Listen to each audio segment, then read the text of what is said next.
Vedant's Wellness Center, where food become your medicine. Call 905-944-664.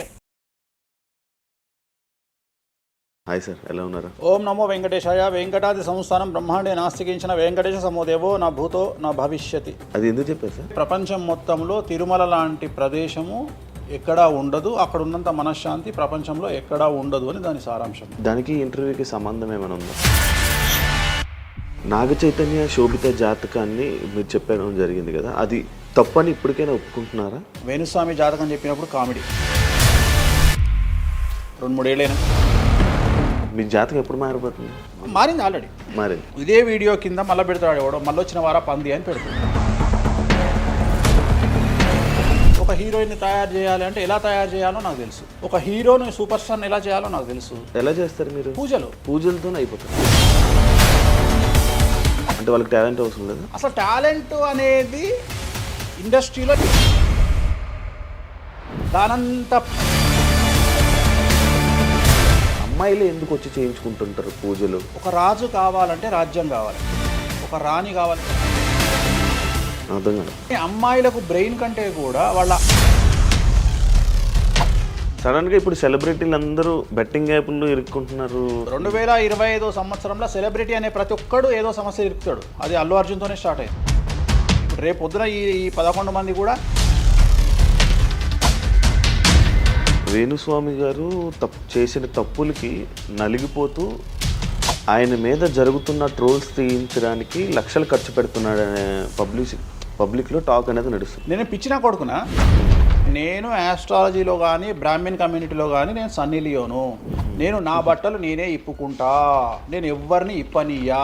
ఒకవేళ నేను underwear ఉంటే అదే అన్న లాగుదామని ఎవడో వస్తుండే, నేను అది కూడా ఇప్పేసిన. సుప్రీంకోర్టు ఇచ్చిన ఆర్డర్ ప్రకారం నేను వేరే అమ్మాయితో పడుకున్నా. ఆయన లారీ కళ్ళద్దాలు పెట్టుకుంటాడు అని ఒక జ్యోతిష్కుడు నన్ను విమర్శిస్తున్నాడు.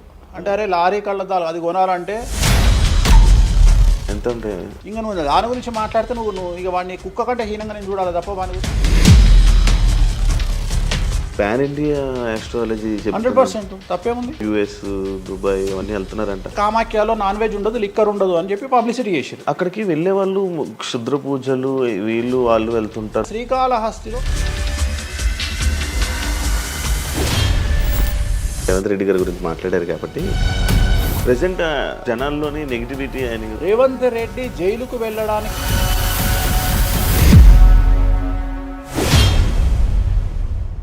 హాయ్ హలో నమస్తే, నేను మీ anchor Shiva. Welcome to iDream media. ఈరోజు మన ముందున్న గెస్ట్ ఆల్రెడీ ప్రోమో చూస్తే మీకు అర్థమైపోయి ఉంటుంది, మన వేణుస్వామి గారు ఈరోజు మనతో ఉన్నారు.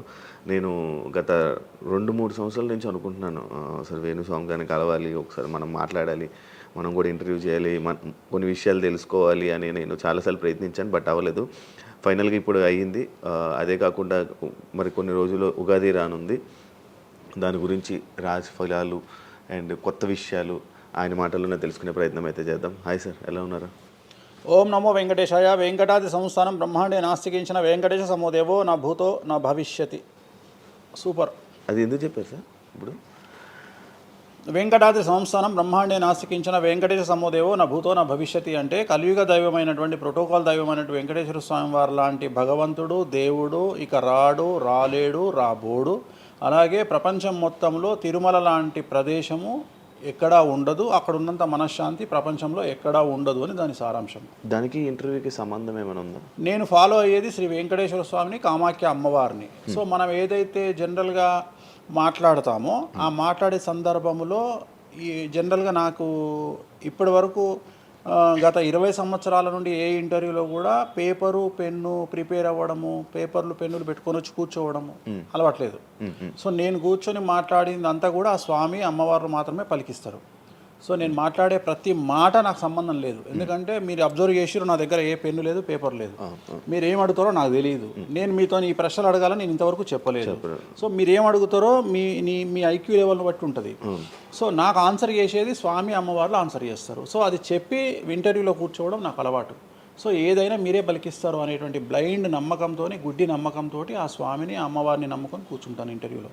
సో నాకు అలవాటు ఏంటంటే కలియుగ దైవం, ప్రోటోకాల్ దైవం మనం చూస్తుంటాం. మాకు రాముడు ఇష్టము, మాకు శివుడు ఇష్టము. వెంకటేశ్వర స్వామి వద్ద మాత్రమే డబ్బు ఉంటుంది, వేరే వాళ్ళ దగ్గర డబ్బులు ఉండవు. ఉదాహరణ రాముడు ఉన్నాడు, సంవత్సరం నాడు ఒకటే రోజు ఆయన దగ్గరికి పోతాం మనం, అది శ్రీరామనవమి. శివుడు ఉన్నాడు, శివరాత్రి నాడు తప్ప ఎప్పుడూ పోము, కానీ ప్రతిరోజు వెళ్ళేది వెంకటేశ్వర స్వామి వారి దగ్గర. వెంకటేశ్వర స్వామి భోగమైనటువంటి అనుభవిస్తూ ఉంటాడు. ఆయనకు భోగ శ్రీనివాసులు అని వెంకటేశ్వర స్వామి వారు, మనం తిరుపతికి వెళ్తే తిరుపతిలో వెంకటేశ్వర స్వామి వారి దగ్గర చిన్న విగ్రహం ఉంటుంది కింద, దాన్ని భోగ వెంకటేశ్వర స్వామి అంటారు. అంటే ఆయనకున్నంత అనుభవించేదంతా ఆయన్ని అక్కడనే ఆ వెంకటేశ్వర స్వామి వారే అనుభవిస్తారు.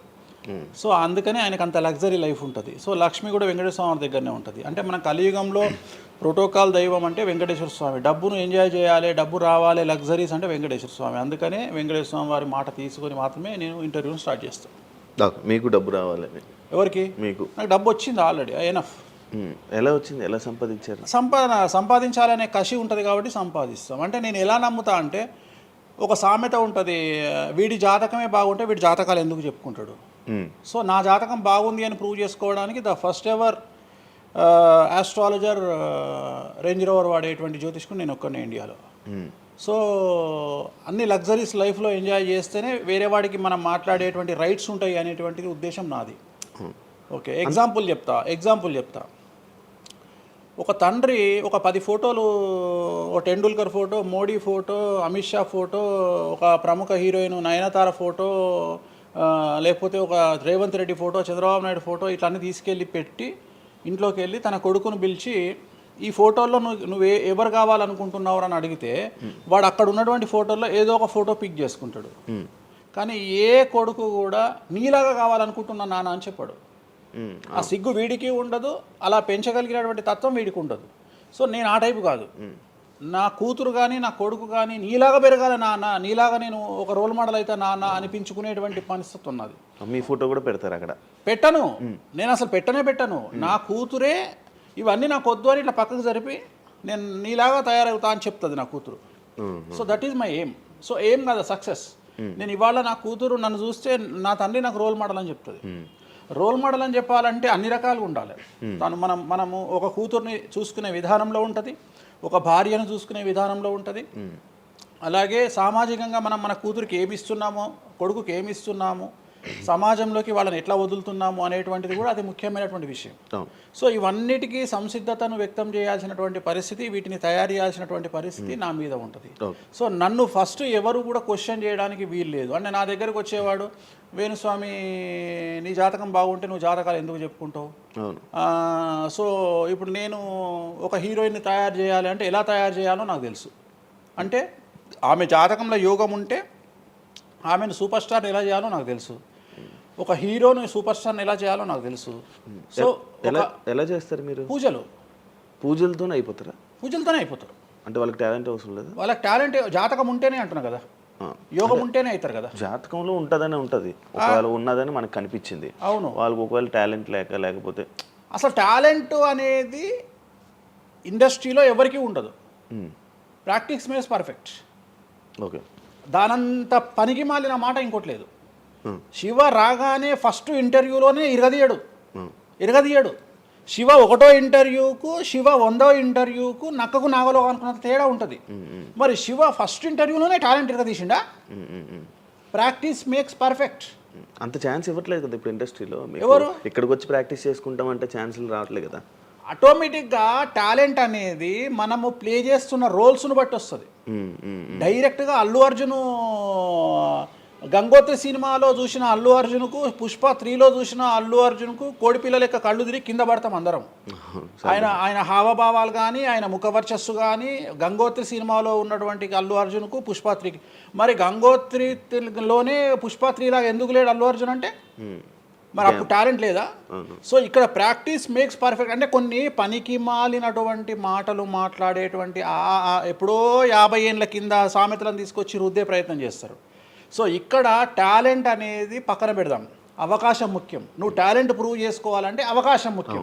శివ అనేవాడు యాంకరింగ్లో తోపు తురుము అని ప్రూవ్ చేసుకోవాలంటే అవకాశం ముఖ్యం. అవకాశం లేకపోతే శివలో టాలెంట్ ఉండదు, ఆ టాలెంట్ డెవలప్మెంట్ ఉండదు.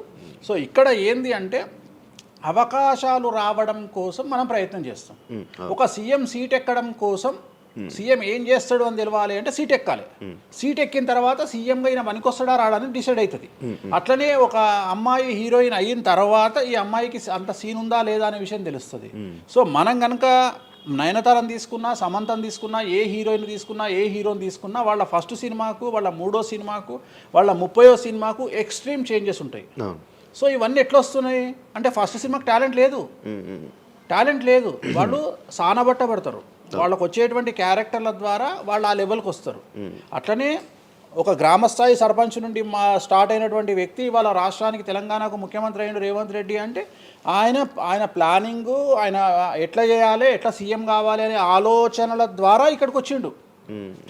తెలంగాణలో కాంగ్రెస్లో ఎంతోమంది తోపులు తురుములు ఉండగా రేవంత్ రెడ్డి ఎందుకు సీఎం అయ్యిండు అంటే రేవంత్ రెడ్డి టార్గెట్ సీఎం పదవి. మధ్యలో ఉండేవాళ్ళు వేరే వాళ్ళందరూ టార్గెట్ సీఎం పదవి కాదు. కానీ రేవంత్ రెడ్డి మాత్రమే అన్ని కష్టాలు పడ్డాడు. రేవంత్ రెడ్డి మాత్రమే సీఎం టార్గెట్ చేసుకొని వాళ్ళ పదవి వచ్చింది. సో ఇది ప్రాక్టీస్ మేక్స్ పర్ఫెక్ట్. సో మనం ఎంత ప్రాక్టీస్ చేస్తే అంత పర్ఫెక్ట్ అవుతాం. అంతేగాని టాలెంట్ చూపించుకోవాలి అంటే అవకాశం రావాలి. అవకాశం వచ్చిన దాన్ని వాడుకోవాలి. అన్నిటికంటే ధైర్యం కావాలి. There is no development in comfortable zone. కలియుగంలో కంఫర్టబుల్ జోన్లో ఎప్పుడూ డెవలప్మెంట్ ఉండదు. తెలంగాణ రాష్ట్రంలో కాంగ్రెస్ పార్టీలో మనం గనక కాంగ్రెస్ పార్టీలో ఉన్నటువంటి వ్యక్తులను తీసుకుంటే ఒక రేవంత్ రెడ్డి మినహా ఎవరు కూడా జైలుకి వెళ్ళలేదు. రేవంత్ రెడ్డి జైలుకు వెళ్ళడానికి కూడా సంసిద్ధత వ్యక్తం చేసినాడు. అలాంటి ఫైటింగ్ చేసినాడు. అంటే కంఫర్టబుల్ జోన్ దాటి రిస్క్ జోన్లో ఫైట్ చేయడం వల్ల ఇవాళ సీఎం అయినాడు. మిగతా వాళ్ళందరూ ఎక్కడనో దగ్గర భయపడ్డమో, బాధపడ్డమో, వెనకడిగేయడం వల్లనో వాళ్ళు అక్కడనే ఉండిపోయారు. ఈయన మాత్రమే జైలుకు వెళ్ళి మరీ ఫైట్ చేసి వాళ్ళ సీఎం అయ్యాడు. అంటే ఎవరైతే కష్టపడతారో వాళ్ళకు ఫలితం దక్కుతుంది. ఎవరైతే కంఫర్టబుల్ జోన్లో ఉంటారో వాళ్ళు కంఫర్ట్ లెవెల్ అట్లనే ఉంటుంది. సో సమాజంలో మనం బయటికి వచ్చి ఫైట్ చేసి అన్నిటినీ ఎదుర్కొని 10 మందితో దొబ్బులు తిని సోషల్ మీడియాలో దొబ్బించుకొని కింద కామెంట్లు పెట్టించుకొని బండనాయదవా, దొంగనాయదవా అని కామెంట్లు పెట్టించుకొని సో ఇవన్నీ ఓవర్కమ్ అయ్యి సమాజాన్ని అర్థం చేసుకొని వీళ్ళంతా పనికి మాలిన వెధవలు కామెంట్ల రూపంలోనే ఉంటారు అని మనం ఫైట్ చేస్తూ ముందుకు వెళ్తేనే మనకు లైఫ్ దొరుకుతుంది. ఇప్పుడు రేవంత్ రెడ్డి గారి గురించి మాట్లాడారు కాబట్టి ప్రజెంట్ జనాల్లోని నెగిటివిటీ నేను ప్రిడిక్షన్స్ని కానీ వేరే వాటిని చెప్పట్లా. నేను ఒక మంచి విషయాన్ని తీసుకొని మాత్రమే చెప్తా ఉన్నాను. నేను మంచి విషయాన్ని మాత్రమే తీసుకొని చెప్తాను. వేణుస్వామి గారు ఎప్పుడు అంటే లైక్ ఇందాక మాట్లాడుతున్నట్టు హీరోయిన్లు మనం టాలెంట్ ఉన్న వాళ్ళు చేస్తాం. ఎక్కువ వేణుస్వామి దగ్గర చేసుకున్న యాక్టర్స్ అమ్మాయిలే ఎందుకు వచ్చి చేయించుకుంటుంటారు పూజలు వేణుస్వామి గారి దగ్గర? ఒక రాజు కావాలంటే రాజ్యం కావాలి, ఒక రాణి కావాలంటే రాజు ఉంటే సరిపోతుంది. అర్థం కాలేదా? ఒక వ్యక్తి రాజు కావాలంటే రాజ్యాన్ని సంపాదించాలి. రాజ్యాన్ని సంపాదించాలంటే సగం జీవితం సంక నాకిపోతుంది. ఒక వ్యక్తికి అంటే శివ అనే వ్యక్తి ఒక 100 కోట్ల రూపాయలు సంపాదించాలంటే సగం జీవితం సంక నాకిపోతుంది. అవును, రైట్. కానీ శివను పెళ్లి చేసుకోవడానికి ఒక అమ్మాయికి మ్యాక్సిమం 10 మినిట్స్ చాలు. ఎస్, అంటే శివ నచ్చితే చాలు, శివకు అమ్మాయి నచ్చితే చాలు, పని అయిపోయింది. అంటే 10 నిమిషాల్లో ఆ అమ్మాయి 100 కోట్ల వారసురాలు అయిపోయింది. అలాగే 100 కోట్ల అధిపతి కూడా తనకు దక్కిండు. సో అమ్మాయిల డెవలప్మెంట్ అనేది ఎక్స్ట్రీమ్గా ఉంటుంది. ఉదాహరణ, ఒక ఇంటర్వ్యూకు 10 మంది అమ్మాయిలు 3 అబ్బాయిలు వస్తే ఈ 10 మంది అమ్మాయిల ఇంటర్వ్యూలు అయిపోయినాక వీళ్ళు సెలెక్ట్ కాకపోతే వాడి అదృష్టం మహాసుడిగా ఉంటే వాడు వస్తాడు సీన్లోకి. అంతే తప్ప 99% వీడు ఇక్కడనే కథం అయిపోతారు అమ్మాయిల దగ్గరనే. వాడికి అంత అవకాశం ఉండదు. సో కలియుగం అనేది 2002 తర్వాత షిఫ్ట్ అయింది. ఒకప్పుడు ఆడవాళ్ళకి అవకాశాలు తక్కువ, మగవాళ్ళకి ఎక్కువ. ఇప్పుడు టోటల్ రివర్స్ అయింది. ఏంటంటే 95% అవకాశాలు అమ్మాయిలకే ఉంటాయి, ఒక 5% మాత్రమే అబ్బాయిలకు ఉంటాయి. అందుకే అబ్బాయిలందరూ ఇప్పుడు అమ్మాయిలా మారిపోతున్నారు అంటారా? బెస్ట్ కదా. ఇప్పుడు మొత్తం జెండర్ అంతా మారిపోయింది. కారణం ఏంటంటే అమ్మాయిలకు ఉండేటువంటి వెసులుబాటు అబ్బాయిలకు ఉండదు. నేను అదే చెప్తున్నా. ఇప్పుడు మగవాడు కష్టపడి పైకి రావడానికి చాలా టైం తీసుకుంటుంది, ఆడవాళ్ళు పైకి రావడానికి చాలా ఈజీగా పైకి వస్తారు. నేను అనేది ఏంటంటే వాళ్ళ కష్టముతో పాటు వాళ్ళ గ్లామర్ వాళ్ళకు తోడవుతుంది. అవును, ఇప్పుడు మీరు ఏ పాయింట్ చెప్పారో అర్థమైంది. ఇప్పుడు అమ్మాయిలకి ఎలాగో అవకాశాలు ఉన్నాయి కదా, మరి ఆల్రెడీ వాళ్ళకి ఎలాగో అవకాశాలు వస్తాయి కాబట్టి మరి మీరు వాళ్ళని ఎందుకు అమ్మాయిలనే చూడడం? అంటే రాని వాళ్ళకు నేను చూస్తున్నా. ఇప్పుడు వచ్చిన వాళ్ళు నా దగ్గరికి రారు కదా. ఓకే ఇప్పుడు కరోనా వస్తేనే హాస్పిటల్కి పోతాడు, కానీ కరోనా రాకముందే పోయి పండుకోడు కదా హాస్పిటల్లో. సో అట్లనే వేణుస్వామితో పని ఉంటేనే వస్తారు. రెండవది, అమ్మాయిలకు ఉండే వెసులుబాటు ఏంటంటే అబ్బాయిలు కూడా చేసుకుంటారు నా దగ్గర, కానీ అబ్బాయిల డెవలప్మెంట్ అనేది చాలా తక్కువగా ఉంటుంది. ఉదాహరణ, నా దగ్గరికి వచ్చే అమ్మాయిలు ఓన్లీ సినిమా కోసం రారు. చాలామందికి తెలియదు ఈ విషయం. అంటే చాలామంది ఏమనుకుంటారంటే వేణుస్వామి దగ్గరికి వచ్చే అమ్మాయిలు సినిమా కోసమే వస్తారు, రారు. నా దగ్గరికి వచ్చే అమ్మాయిలు ఒక రాజకీయ నాయకురాలిగా వక్తగా కావాలని వస్తారు. సో పొలిటీషియన్ కావాలని వస్తారు. అన్నిటికంటే ఎంటర్ప్రెన్యూర్ కావాలని వస్తారు. ఒక బోటికో లేకపోతే ఒక గోల్డ్ షాపో ఏదో పెట్టుకొని బిజినెస్ కోసం వస్తారు. సో నా దగ్గరకు వచ్చేటువంటి వాళ్ళల్లో 10 మందిలో ఒకళ్ళు ఇద్దరు సినిమా ఇండస్ట్రీకి సంబంధించిన వాళ్ళు వస్తారు. 8 మంది వేరే వేరే వేరే వేరే వ్యాపారాలకు సంబంధించి చాలా ఉన్నాయి. ఇప్పుడు లైసెన్సింగ్ చేసేవాళ్ళు ఉన్నారు, చాలామంది తెలియదు. ఇప్పుడు ఢిల్లీలో లైసెన్సింగ్ చేసేవాళ్ళు 100 మంది అమ్మాయిలు ఉన్నారు నాకు తెలిసిన వాళ్ళు. అంటే పెద్ద పెద్ద కాంట్రాక్ట్లు ఇప్పించేవాళ్ళు, పెద్ద పెద్ద వాళ్ళు. సో అలాంటి వాళ్ళు నా దగ్గరికి ఎక్కువగా వస్తారు. అంటే నా దగ్గరికి వచ్చేవాళ్ళు ఈ ఉద్యోగాలు చేసుకునే వాళ్ళు, ఇలాంటి వాళ్ళు రారు. నేనేమంటానంటే job is a biggest scam in the world. ప్రపంచంలో ఉద్యోగం అనేది అతిపెద్ద స్కామ్. సో దాన్ని ఇప్పుడు ఒక కోతి ఉంది, ఆ కోతికి మీరు డజన్ అట్టిపళ్ళు ఇవ్వండి, ఒక 2000 రూపాయలు ఇవ్వండి, అది డజన్ అట్టిపళ్ళే తీసుకుంటుంది. కానీ ఈ 2000 రూపాయలతోటి నేను ఒక 10 గెలలు కొనుక్కుంటాననే నాలెడ్జ్ దానికి లేదు. అంటే ఒక రకంగా జాబ్ అనేది ఇచ్చి ఆ వ్యక్తిని మనం మోసం చేయడం. సో జాబ్కి అలవాటు అయిపోయిన వాడు కంఫర్టబుల్ జోన్లోకి వెళ్ళిపోతాడు. సో నేనేం చెప్తా అంటే ఆ జాబు నుండి మనమే 100 జాబులు ఇచ్చే స్థాయికి ఎదగాలి అనే కసి ఉండి అక్కడికి వెళ్ళాలి. ఆ కసి ఉంటేనే పని లేదు. కలియుగంలో కష్టపడి అనే మాట మాట్లాడితే దానంత దరిద్రం ఇంకోటి లేదు. ప్రపంచంలో అతి పెద్దగా ఎక్కువగా కష్టపడేది గాడిది. అది ఈ పాటికి ఎక్కడో ఉండాలి, అది లేదు. రైట్. సో మనం కష్టపడడం కాదు, బ్రెయిన్తో పని చేయాలి. కష్టంతో పాటు బుర్ర ఉండాలి. కష్టం అనేది పనిచేయదు. నేను ఏమంటున్నానంటే ఈ ప్రపంచంలో బాగా కష్టపడేటువంటి మనిషి డ్రైనేజీలోకి దిగి పనిచేసేటువంటి సేవకుడు. సో ఆయన పడే కష్టానికి పర్ డే 10 లక్షలు ఇచ్చినా తక్కువనే, కానీ మనం ఆయనకి అట్లా ఇవ్వట్లా. అంటే ఇక్కడ బ్రెయిన్తో పనిచేసే వాడికే డబ్బు మిగులుతుంది. నేను మాట్లాడేది బ్రెయిన్తో. కానీ అమ్మాయిలకు బ్రెయిన్ కంటే కూడా వాళ్ళ అందముతో పనిచేస్తే డబ్బులు దొరుకుతాయి. ఇప్పుడు వాళ్ళ ఇప్పుడు మనం ఉన్నాం, నువ్వో నేను ఒక ఇన్స్టాగ్రామ్లో పోస్ట్ పెడితే ఎవరు చూడు. అదే ఒక అమ్మాయి పెడితే 2 మిలియన్లు వెళ్ళిపోతుంది. ఇప్పుడు అదే కదా జరిగేది. ఇప్పుడు బెట్టింగ్ యాప్స్లోకి వీళ్ళు ఎందుకు వచ్చారంటే వాళ్ళను ట్రాప్ చేసేవాడు కూడా ఈ అమ్మాయిలకు 2 మిలియన్ల ఫాలోవర్స్ ఉన్నారు, కనీసం మిలియన్కు రీచ్ అవుతుంది వీళ్ళ వీడియో అనే ఉద్దేశంతో పెట్టిస్తున్నాడు. సో పెట్టడం ఎందుకు ఏంటి అనవసరం పక్కన పెడితే, వాళ్ళకుండే క్రేజ్, అమ్మాయిలకు క్రేజ్ అలాంటిది. అదే చెప్తున్నా, ఆ క్రేజ్ అమ్మాయిలకు చాలా ఈజీగా వస్తుంది. ఎందుకంటే గ్లామర్గా ఉండే అమ్మాయిలు చాలా ఈజీగా జనాల్లోకి వెళ్ళిపోతారు. సో చాలా వాళ్ళకు ఉండే అవకాశాలు చాలా ఎక్కువ. ఇప్పుడు రీసెంట్ మీరు బెట్టింగ్ యాప్ ఇన్ని రోజులు లేని బెట్టింగ్ యాప్, అంటే గత 2 సంవత్సరాల నుంచి ఫైట్ చేస్తున్నారు బెట్టింగ్ యాప్ల గురించి. వీళ్ళు సడన్గా ఇప్పుడు సెలబ్రిటీలు అందరూ బెట్టింగ్ యాప్లు ఇరుక్కుంటున్నారు. సెలబ్రిటీలే కాదు, 2025 సంవత్సరంలో సెలబ్రిటీ అనే ప్రతి ఒక్కడు ఏదో సమస్య ఇరుకుతాడు. అది అల్లు అర్జున్తోనే స్టార్ట్ అయింది. సో జాతకంలో అల్లు అర్జున్ యోగంలో 6వ ఇంట్లో శని, అల్లు అర్జున్ది కన్యారాశి. కన్యారాశి 6వ ఇంట్లో శనిలో ఉండగా అల్లు అర్జున్ జైలుకి వెళ్ళాడు. సో దానివల్ల ఆయనకు వెంట్రుక ముక్కతో సమానం. ఎందుకంటే తెల్లారు వచ్చి ఆయన టిఫిన్ చేస్తే ఆపలేరు, ఆయన టూర్కు పోతే ఆపలేరు. ఆయన రేపు పొద్దున పుష్ప 3కి 3000 కోట్లు వసూలు చేస్తుంది, దాన్ని ఎవడు ఆపలేడు. అంటే ఒక వ్యక్తిని జైలుకు పోయించినంత మాత్రం ఎవడు ఆపలేడు. మహా అంటే బెయిల్ తీసుకొని బయటకు వస్తాం. ఇప్పుడు రేపు పొద్దున ఈ 11 మంది కూడా సరే జైలుకు పోతారా పోరా, అంత తీవ్రమైన నేరమా నాకు ఐడియా లేదు. సో వాళ్ళు పోయినా మళ్ళీ 10వ రోజు వచ్చి మళ్ళీ 11 నాడు వాళ్ళు మళ్ళీ స్టేటస్ పెట్టుకుంటారు. దానివల్ల పెద్ద ఒక కొంపల మునిగేది ఏం లేదు. కాకపోతే ఇక్కడ జాతక రీత్యా ఎందుకే ఇప్పుడు జరుగుతుంది అంటే, ఎందుకు జరుగుతుంది అంటే, ఎవరి జాతకంలోనైతే ఆ ప్రత్యేకమైనటువంటి టైమింగ్ వస్తుందో ఆ టైమింగ్లో ఉండేవాళ్ళు జైలుకు వెళ్ళడమో, సమస్యల పాలవడమో, మీడియాకి ఎక్కడమో. ఇప్పుడు అందరూ మీడియాకి ఎక్కిన అందరు జైలుకి వెళ్ళరు. సో ఇంకోటి ఏంటంటే, ఇప్పుడు ఒకప్పుడు జైలు అంటే భయము, ఇప్పుడు జైలు అనేది క్వాలిఫికేషన్. అంటే జనరల్గా ఇప్పుడు పొలిటీషియన్ అయితే జైలుకు పోగానే సీఎం అవుతారా అనే నమ్మకం వచ్చింది అందరికీ. అట్లనే కొన్ని నమ్మకాలు వచ్చినాయి. ఇప్పుడు అల్లు అర్జున్ పోయి వచ్చాడు, ఏమైంది? సో అదే సినిమా ఇంకా ఆయన అనుకున్న దానికంటే ఇంకా కొద్దిగా ఎక్కువ డబ్బులు వసూలు చేసింది. సో ఇప్పుడు వీళ్ళు కూడా అంతే. కాకపోతే జాతకాల్లో చూసుకోవాల్సింది ఎందుకు ఇట్లాంటివి జరుగుతాయంటే, అష్టమ శని అంటే 8వ ఇంట్లో శని వచ్చినప్పుడు, 6వ ఇంట్లో శని వచ్చినప్పుడు, 12వ ఇంట్లో శని వచ్చినప్పుడు, 1వ ఇంట్లో శని వచ్చినప్పుడు, 6వ ఇంట్లో గురువు వచ్చినప్పుడు, 12వ ఇంట్లో గురువు వచ్చినప్పుడు ఇలాంటి సంఘటనలు వ్యక్తిగతమైన జీవితంలో జరిగే అవకాశాలు ఉంటాయి. ఇప్పుడు ఏదైతే కన్యా రాశికి ఈ నెల 30 వరకు బ్యాడ్ ఉందో అది తులారాశికి షిఫ్ట్ అవుతుంది 1వ తారీఖు నుండి. అంటే ఏప్రిల్ 1వ తేదీ నుండి రాబోయే 2.5 సంవత్సరాల పాటు తులారాశి సెలబ్రిటీలు ఎవరైతే ఉంటారో వాళ్లకు సేమ్ సంచలనాలు, జైలుకు వెళ్ళడాలు ఇలాంటి సమస్యలు అనేటువంటివి రాబోతున్నాయి. వేణుస్వామి గారు చేసిన తప్పులకి నలిగిపోతూ ఆయన మీద జరుగుతున్న ట్రోల్స్ తీయించడానికి లక్షలు ఖర్చు పెడుతున్నాడనే పబ్లిక్లో టాక్ అనేది నడుస్తుంది. అది ఎంతవరకు నిజం? అసలు పట్టించుకొని అవి ఎంజాయ్. ట్రోల్స్ని ఎంజాయ్ చేస్తారా? ట్రోల్స్ని ఎంజాయ్ చేస్తాను నేను.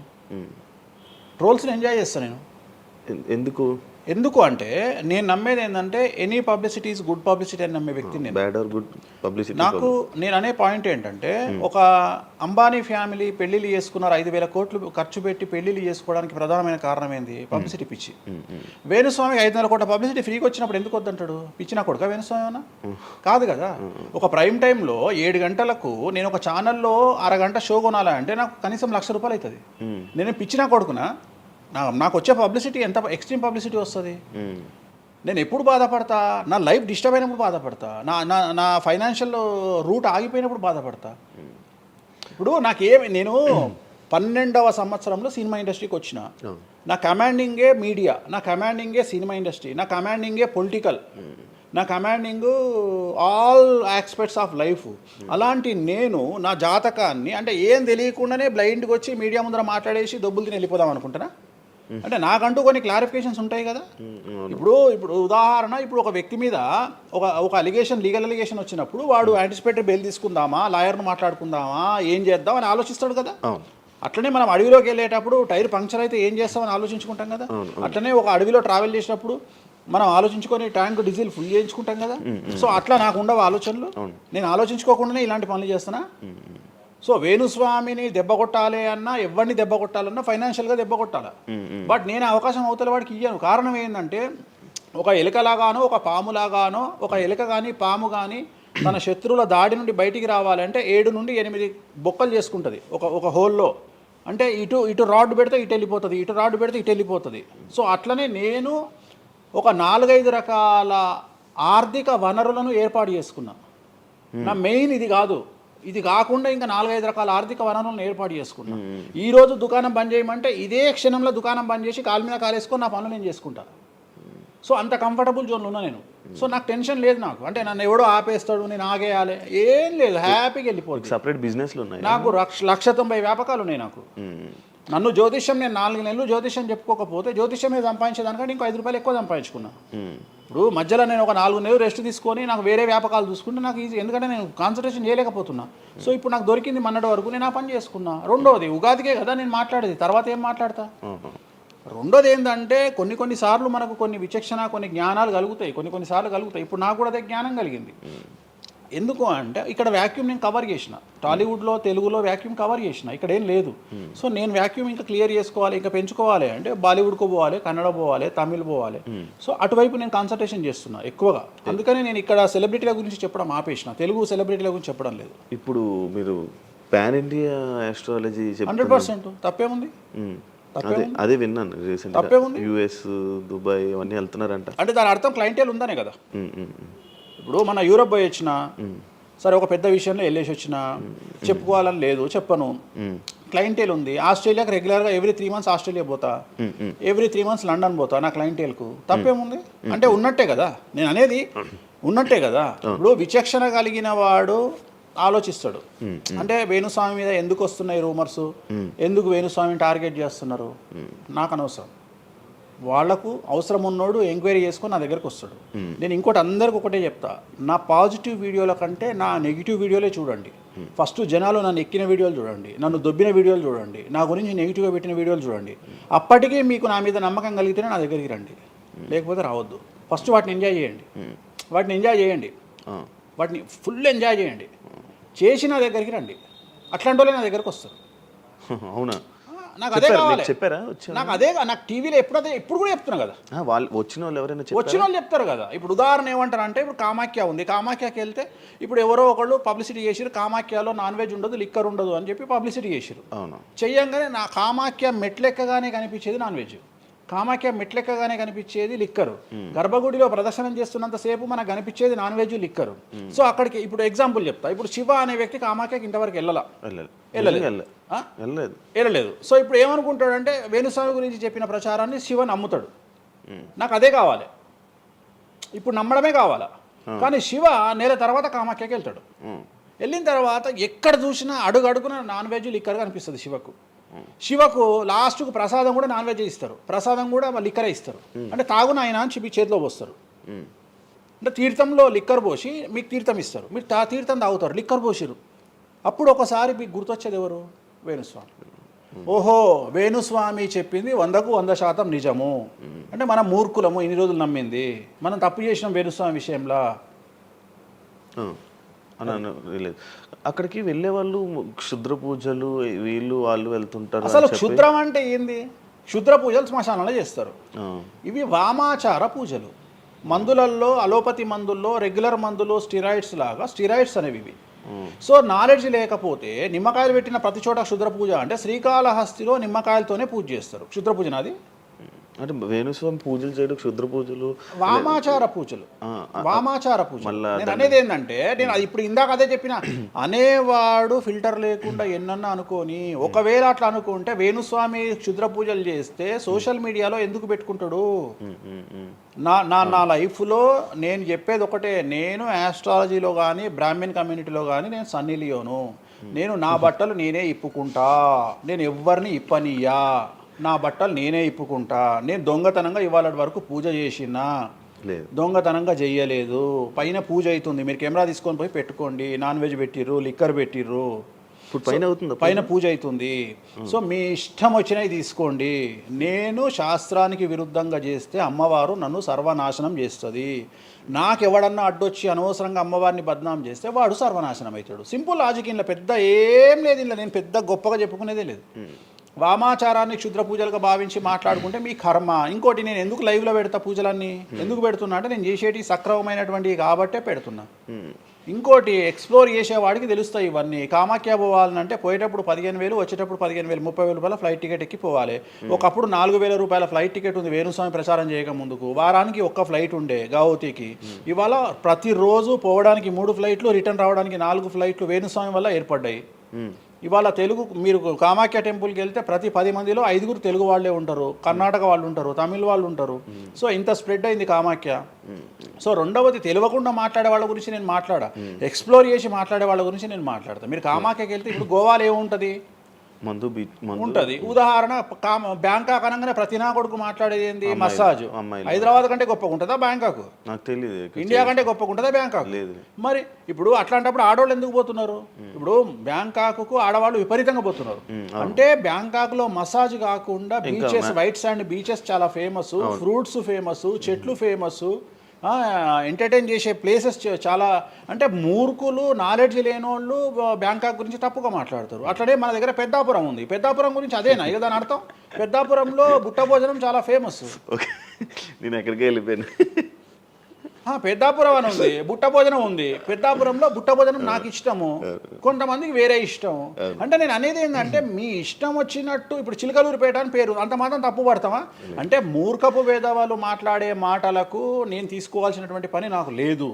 రెండవది, కాదేది విమర్శకు అనర్హం.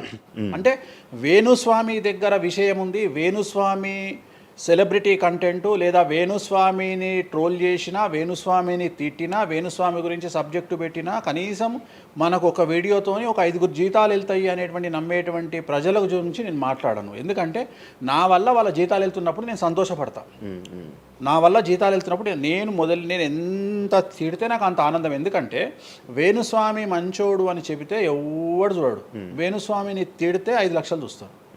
5 లక్షలు అంటే కనీసం 30,000 రూపాయలు. అంటే నాకు తెలియదు సరిగా, ఒక జీతం వెళ్ళిపోతుంది కదా. సో నేను అనే పాయింట్ ఏంటంటే, నన్ను తిడితే నేను అసలు బాధపడను, నన్ను తిడితే నేను సంతోషపడతా. కారణం ఏంటంటే, అట్లీస్ట్ ఆ వీడియోతోని నన్ను ఒక 1000 మంది అన్న గుర్తుపడతారు. ఇప్పుడు ఆస్ట్రాలజీ పరంగా నాకు ఉండే గుర్తింపు నాకు ఉంది, నేను కాదనను. కానీ ఇంకా నా గుర్తింపు నేను పెంచుకోవాలంటే ఎట్లా పెంచుకుంటా, నాతో అయిపోయింది. ఇంతకంటే నేను ఏం చేయలేను. ఇక నేను మ్యాక్సిమం చేసేసిన ఆస్ట్రాలజీలో. ఇప్పుడు వేణుస్వామి అంటే సౌత్ ఇండియాలో వేణుస్వామి అనగానే ఆస్ట్రాలజీ పేరు వస్తుంది, ఆస్ట్రాలజీ అనగానే వేణుస్వామి వస్తుంది. ఎవడు అవునన్నా కాదన్నా నేనే మార్గదర్శకం, దీంట్లో అనుమానమే లేదు. కానీ ఇంతకంటే నాకు ఇంకేదో కావాలి అంటే నేను డబ్బులు, ఇప్పుడు మీరు నా దగ్గరకు వచ్చిర్రు, ఎక్కడైనా నా నేమ్ ప్లేట్ మీరు చూసిరా? చూడలేదు. నా ఫోటో కనిపిస్తుందా మీకు నా ఆఫీస్లో? లేదు. అది నా రేంజ్, అది నా రేంజ్.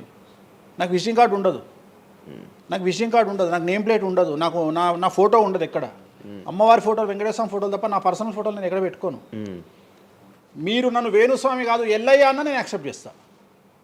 ఒకవేళ ఒక రోజు యాంకరింగ్లో ఒక ఆమె ఏం చేసిందంటే, అమ్మాయి ఇంటర్వ్యూ చేయబోతూ వేణుస్వామి కాకుండా ఏదో కొత్త పేరు చెప్పింది. కొత్త పేరు చెప్పి భయపడ్డది. అంటే నేను ఫ్లోలో చెప్పేసింది, చెప్పేసి భయపడ్డది. స్వామి తప్పు చెప్పినా అంటే నీ ఇష్టం వచ్చిన పేరు చెప్పుకోపో అన్న. జనాలకైతే నేను వేణుస్వామి అని తెలుసు కదా. ఇప్పుడు వేణుస్వామి బొమ్మేసి పుల్లయ్య అంటే అయితే వేణుస్వామి అనుకుంటారు కదా జనాలు. నేను అనేది అది. సో నాకు ఎంత విమర్శ చేస్తే ఐఎమ్ ఫీల్ హ్యాపీ. అంటే మీ గురించి మీరు అంత క్రియేట్, జనాల్లో అందరికీ తెలుసు, అంత ఉంది ఆల్రెడీ. నేను మౌత్ పబ్లిసిటీని నమ్ముతా. మౌత్. రెండవది సింపుల్ లాజిక్. తెలుగు జనాలు అంత పిచ్చోళ్ళ. ఎక్కడ ఎవరి గురించి నెగిటివ్ పడుతుంది, ఏం పడుతుంది, ఎందుకు పడుతుంది, దీని వెనకాల ఏం జరుగుతుంది అని ఆలోచించలేనంత చవటలో నేను అనుకోను.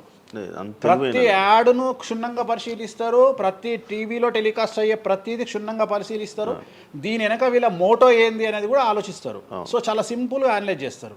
సో అంత మాత్రాన నాకు వచ్చేదేముంది, జనాలు ఒకటి నన్ను విమర్శించేవాడికి లేదా నన్ను శత్రువుగా భావించేవాడు ఆ 2 రోజులు మందు ఎక్కువ తాగుతాడు, 2 పెగ్గులు, అంతకుమించి వాడు వీకేది ఏం లేదు.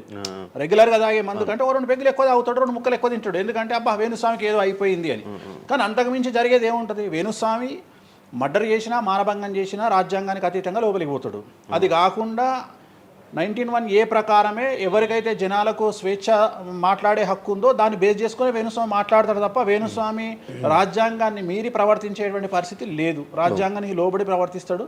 సో ఆర్టికల్ స్పీచ్ 19(1) ప్రకారమే మాట్లాడతాడు. దీంట్లో ఎటువంటి సమస్యలు లేదు. నా వృత్తి ఆస్ట్రాలజీ, సో పర్ఫెక్ట్గా మాట్లాడుకుంటా. కానీ నా గురించి నెగిటివ్గా మాట్లాడే వాళ్ళు ఎప్పుడు కూడా నా శ్రేయోభిలాషులే, ఎందుకంటే వాళ్ళు నా స్థాయిని పెంచుతూ ఉన్నారు కాబట్టి నేను వాళ్ళని ఎప్పుడూ శత్రువులుగా భావించను. వేణుస్వామి గారితో డేంజర్ అంటే మిగతా కొంతమంది బ్రాహ్మణ లైక్ పంతులు కానీ వీళ్ళు కానీ చెప్పేది ఇది, వేణుస్వామి గారి డేంజరు ఆయన్ని ఒకవేళ ఏమైనా అంటే మళ్ళీ ఆయన పూజలు చేసి మనం నాశనం అయిపోయేలా ఇది కూడా ఆయన చేయగలడు, పవర్స్ ఉన్నాయి. నమ్ముతున్నట్టే కదా, అంటే నాకు వర్త్ ఉందనే కదా. అలా నాకు అర్థం కాదు. వర్త్ ఉన్నట్టే కదా. ఇప్పుడు వర్త్ లేకపోతే ఫీల్ కావాలి. భయపడుతున్నారంటే నమ్ముతున్నట్టే కదా. సబ్జెక్ట్ ఉందని నమ్ముతున్నారు కదా. ఓకే ఓకే, పవర్స్ ఉన్నాయి, పవర్స్ నమ్ముతున్నారంటే సబ్జెక్టే కదా. అది తప్పేం లేదే దాంట్లో, దాని తప్పేం లేదు కదా. అంటే నా దగ్గర పవర్స్ నమ్ముతున్నారు కదా, ఇట్ ఈస్ ప్రూవ్డ్ కదా. నేను అనే పాయింట్ ఏంటంటే, నేనేదో జనాల్ని ఉద్ధరిస్తా, నేనేదో జనాలకు పూజలు చేసి వాళ్ళను మంచి చేస్తా అనుకున్నప్పుడు ఫస్ట్ అడిగే క్వశ్చన్ ఏంటంటే, రేపు ఇచ్చినాయాలా నీకు వచ్చిన సమస్యల్ని క్లియర్ చేసుకోరా అంటారు ఫస్ట్. మరి నా సమస్యలను క్లియర్ చేసుకుంటా కదా. లాజికా కాదా? చేస్తారా నిజంగా? నేను అడిగే పాయింట్ మీకు అర్థం కాలా? అర్థమైంది. నేను చెప్తున్నది ఒకటి, నీకు అర్థమవుతున్నది. నాకు ఒక న్యాయపరమైన చిక్కు వచ్చినప్పుడు దాని నుండి బయటపడడానికి నేను పూజలు చేసుకుంటానా, చేసుకోనా? మరి వాటి ద్వారానే కదా నేను జనాలకి. ఇప్పుడు నీకేదన్నా ప్రాబ్లం వచ్చి రేపు పొద్దున వేణుస్వామి గారు నాకు ఈ సమస్య వచ్చింది అంటే సమస్య మీరు ఎప్పుడు నమ్ముతారు? నన్ను మీరు చేశాక మీరు నేను బయటపడ్డప్పుడు నమ్ముతారు. అదే మీ సమస్యల నుంచి మీరు బయటపడ్డాక జనాలు నమ్ముతారు. అర్థమైంది. బట్టతల పెట్టుకొని నేను వెంట్రుకలు మొలిపిస్తాను టీవీలో యాడ్ ఇస్తే అమనాబూతులు తిడతారు. అరే నీకే గుండు మీద ఎంటికలు లేవు, నువ్వేం మొలిపిస్తావురా అని. అట్లనే నేను కూడా నా స్టామినా ఏందో జనాలకు తెలియజెప్పాలి అంటే నేను నా సమస్యల నుండి బయటపడ్డప్పుడే కదా ఎదుటి వ్యక్తికి చేసే రైట్స్ నాకు ఉంటాయని చెప్తున్నా. అంటే ఇప్పుడు మీకు వచ్చిన సమస్యల నుంచి మీరు బయటపడ్డారు, మీకు మీరే పూజ చేసుకున్నారు. ఎందుకు చేసుకో? నా జాతకాన్ని నేను విశ్లేషించుకుంటా కదా. నాకు వచ్చే సమస్య నేను అనుకోను, బట్ నేను సమస్యలు వస్తే వాటిని క్లియర్ చేసుకోవడానికి నాకుండే రెమెడీస్ నాకు ఉంటాయి కదా. మీరు చేశారు ఆ పూజల్లో ఎవరైనా నష్టపోయారా? ఎవరిని నేను అనేది ఏంటంటే మనం బాగుండాలని కోరుకుంటాం. ఇంకోటి ఏంటంటే ఫస్ట్ నేను శత్రువుగా భావించాలి కదా. నేను అంత దూరం ఆలోచించాను. నేను ఎదుటి వ్యక్తిని శత్రువుగా ఎప్పుడు భావిస్తా అంటే వ్యక్తిగతంగా వచ్చి నన్ను కొట్టినప్పుడు నేను భావిస్తా. అంటే నా గురించి చెడుగా మాట్లాడడం అనేది నాకు శత్రువు కాదు, ఎందుకంటే వాళ్ళ వృత్తి అది. బోల్డ్ మంది మాట్లాడతారు అందరితో, అందరూ శత్రువులు. నేను అదే అంటున్నా. ఇప్పుడు ఇదే వీడియో కింద మళ్ళీ పెడతాడు ఎవడో, మళ్ళీ వచ్చిన వారా పంది అని పెడతాడు. ఇప్పుడు నేను వాడిని ఇల్లు ఎత్తుక్కుంటూ పోవాలా నేను? వాడిని ఇల్లు నాకు కనీసం లక్షల్లో క్లయింటేల్ ఉంటుంది. ఈ వీడియో కింద తిడితే తిడితే ఒక 10 మంది తిడతారు. ఈ 10 మంది అలవాటు అయిపోయి అలవాటు కాదు, కలియుగ ధర్మము. నేను చాలా ప్రాక్టికల్గా ఉంటా. నేను చాలా లేకపోతే ఎంత దమ్ము ఉంటే ధనిష్టల నేను వచ్చి మందు తాగుతా, నాన్ వెజ్ పెడతా అని చెప్పుకోవాలంటే చాలా విషయం ఉండాలి, మామూలు విషయం కాదు. ఈ కమ్యూనిటీలో తట్టుకోవాలి. అందుకనే నేనేమంటున్నా, ఒక బ్రాహ్మడు అనగానే ఇప్పుడు ఉదాహరణ ఒక పెద్ద పూజారు ఉన్నాడు ఏ గుడికి, ఆ పెద్ద పూజారిని టార్గెట్ చేయాలంటే ఫస్ట్ టార్గెట్ చేసేది నాన్ వెజ్ తింటాడు, లిక్కర్ ముట్టుకుంటాడని చెప్తారు. అందుకని నేనే నా బట్టలు ఇప్పేసుకుంటున్నా. అవకాశం లేదు అంటే నేను ఆల్మోస్ట్ ఆల్ అండర్వేర్తో సహా అన్ని ఇప్పేసిన. ఒకవేళ నేను అండర్వేర్ ఉంటే అదే అన్న లాగుదామని కూడా వస్తుండే, నేను అది కూడా ఇప్పేసిన. ఇంకేముంది నా నాయన నన్ను ఇప్పడానికి? నా దగ్గర ఏం లేదు కదా. ఇప్పుడు నువ్వేమైనా కొత్తవి చూపిస్తే ఏం చూపిస్తావు? నువ్వేం చూపిస్తావు?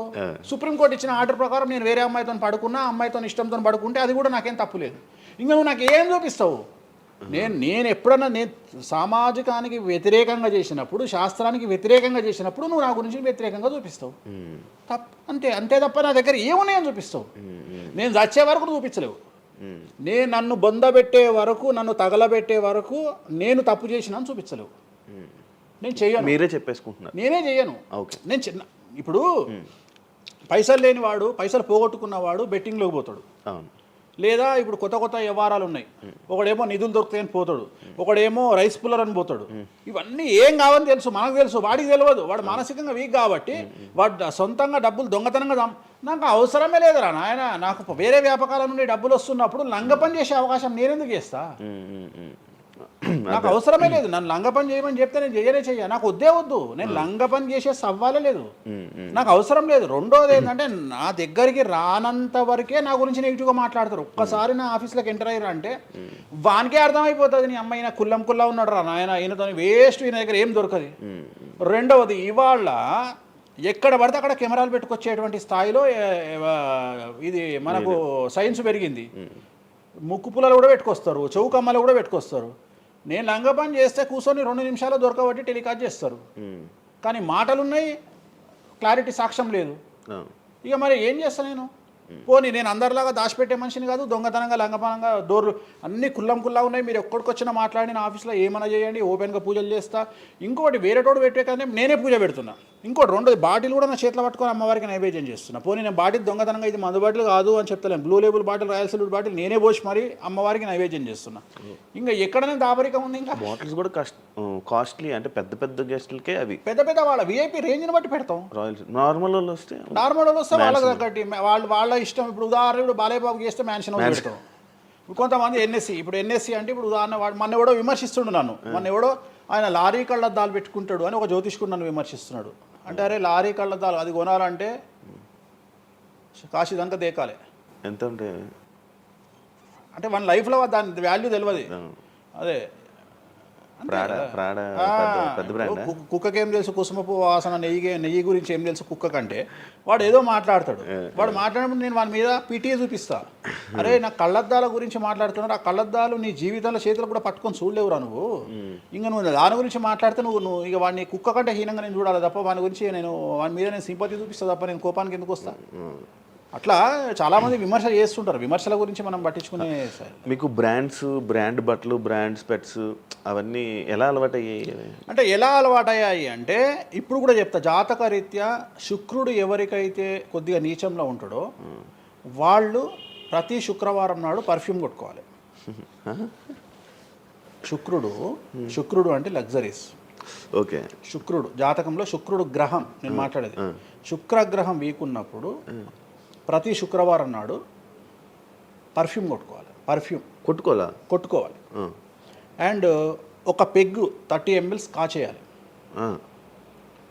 తాగుమని చెప్తే వేణుస్వామి చెప్పిండు కదా అని ఒక ఉద్యమంలాగా తాగొద్దు. ఒక 30 ml స్కాచ్ తాగాలి. అట్లా ఒక 3 నెలలు చేసిన తర్వాత డెవలప్మెంట్ ఏందో మీకే కనిపిస్తుంది. డెవలప్మెంట్ ఏందో మీకే కనిపిస్తుంది. మళ్ళీ వేణుస్వామి మందు తాగేమన్నాడు అని కాంట్రవర్సీ కావచ్చు. డాక్టర్లే చెప్తారు, 30 ml తాగితే హార్ట్కి మంచిది, బీపీకి మంచిది అని చెప్తారు. కానీ డాక్టర్ల పేరు అడ్డం పెట్టుకొని కుంభాలు తాగుతారనే భయానికి డాక్టర్లు చెప్పరు. ఆపేశారు.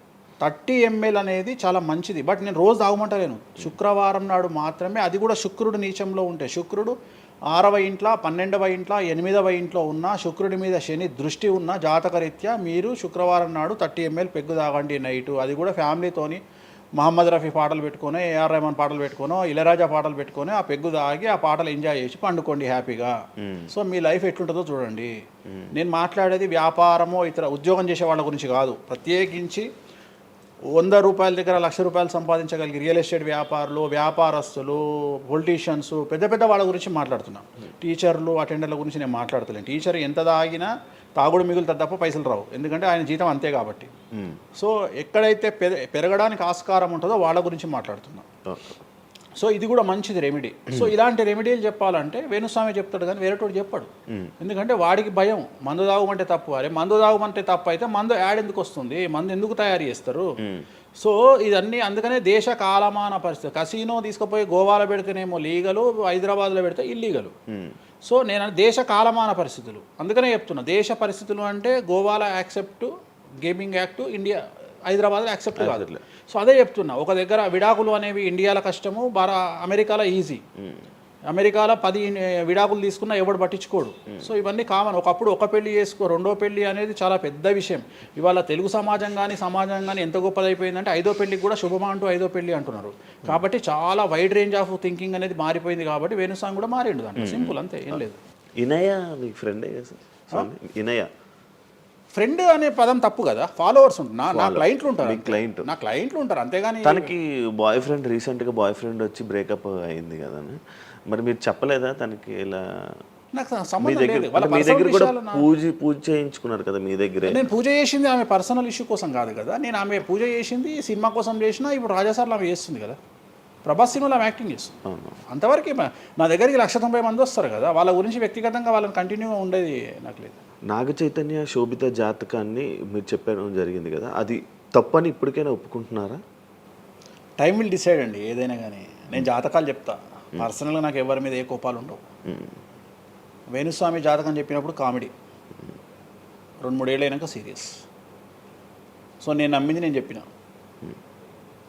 సింపుల్. ఓకే. సెలబ్రిటీ జాతకాలు వేణుస్వామి చెప్పి కలకల్లాడిన వేణుస్వామి ఈ మధ్య సెలబ్రిటీల నుంచి కొంచెం రావడం కానీ విజిటింగ్ కొంచెం తక్కువ అయ్యి డౌన్ అయ్యింది అంటున్నారు, నిజమా? అది పెరిగింది. కాకపోతే ఇంతకు ముందులాగా పబ్లిక్లో పెట్టట్లేదు. ఓకే, నేను పెట్టట్లేదు. ఓకే, దిష్టి అని కాదు, నేను పెట్టట్లేదు. అవసరం లేదు, ఆ స్థాయి దాటిపోయినా అనుకుంటున్నా. అంటే పబ్లిసిటీ చేసే స్థాయి దాటిపోయినా అనుకుంటున్నా. ఓకే, పబ్లిసిటీ స్టంట్లు ఎందుకులే లోపల. ఇప్పుడు నేను అనేది ఏంటంటే, ఒక టీవీ ఛానల్ బ్రేకింగ్ న్యూస్ ఇచ్చి, ఉదాహరణ TV9 గురించి మాట్లాడుకుందాం. 2002-2000 సంవత్సరంలో స్టార్ట్ అయిన టీవీ ఛానల్ బ్రేకింగ్ న్యూస్ కోసము తన స్టాండర్డ్స్ క్రియేట్ చేయడం వరకే తన ప్రయత్నం తను చేస్తుంది. ఒక లెవెల్ వచ్చిన తర్వాత, ఒక నెంబర్ 1 పొజిషన్ వచ్చిన తర్వాత చిల్లర వేషాలు లేదు. అట్లనే వేణుస్వామి దానికోసం ప్రయత్నం చేసిండు, సెలబ్రిటీ జాతకాలు చెప్పిండు. వేణుస్వామికి ఆ స్టేజ్ వచ్చింది కాబట్టి వేణుస్వామి ఇప్పుడు చిల్లర వేషాలు ఏదలుచుకోలే. అంటే ఇప్పుడు వాళ్ళ గురించి వీళ్ళ గురించి చెప్పి వేణుస్వామి సెలబ్రిటీ. సో వేణుస్వామి ఇప్పుడు సెలబ్రిటీ జాతకాలు చెప్పాల్సినటువంటి పరిస్థితుల్లో వేణుస్వామి లేడు అని అనుకున్నాడు కాబట్టి వేణుస్వామి సెలబ్రిటీ జాతకాలు చెప్పట్లేదు. Simple logic.